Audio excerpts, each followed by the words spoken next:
அனைவருக்கும் வணக்கம். இந்த வீடியோ பதிவில் நம்ம பார்க்கக்கூடிய விஷயம் என்ன அப்படின்னா, தாந்திரிக முறைகளில் அந்த யோக சக்திகளை பார்க்கலாம். தாந்திரிக முறை அப்படின்னு சொல்லும்போது நமக்கு நிறைய சக்கரங்கள் தான் அதில் இம்பார்ட்டண்ட்டாக இருக்கும்.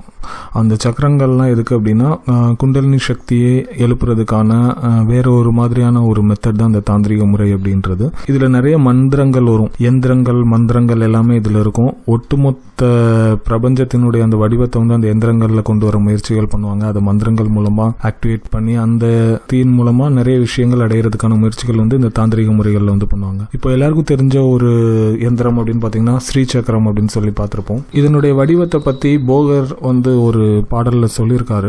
இதனுடைய வடிவம் அப்படின்னு பாத்தீங்கன்னா வெளியில ஒரு 4 என்ட்ரி மாதிரி இருக்கும். அது போக அந்த இதழ் மாதிரி இருக்கும், தாமரையினுடைய இதழ் மாதிரி சுற்றி இருக்கும். ஸோ அந்த ஒரு இதழுக்கும் ஒரு லெட்டர் கொடுத்து ஒரு மந்திரங்கள் மாதிரி அதை உச்சரிக்க செஞ்சு அந்த இடத்த ஆக்டிவேட் பண்ணுவாங்க. அது இல்லாமல் முக்கோணங்கள் இருக்கும். இதில் முக்கோணங்கள் அப்படின்னு பார்த்தீங்கன்னா மொத்தமாக 9 வகையான முக்கோணங்கள் இருக்கும். சில முக்கோணங்கள் கீழ் நோக்கியும் சில முக்கோணங்கள் மேல் நோக்கியும் இருக்கும். கீழ் நோக்கி இருக்கக்கூடிய முக்கோணங்கள் எல்லாமே சக்தியினுடைய வடிவத்தை குறிக்கும். மேல் நோக்கி இருக்கக்கூடிய முக்கோணங்கள் எல்லாமே சிவனினுடைய வடிவத்தை குறிக்கும்.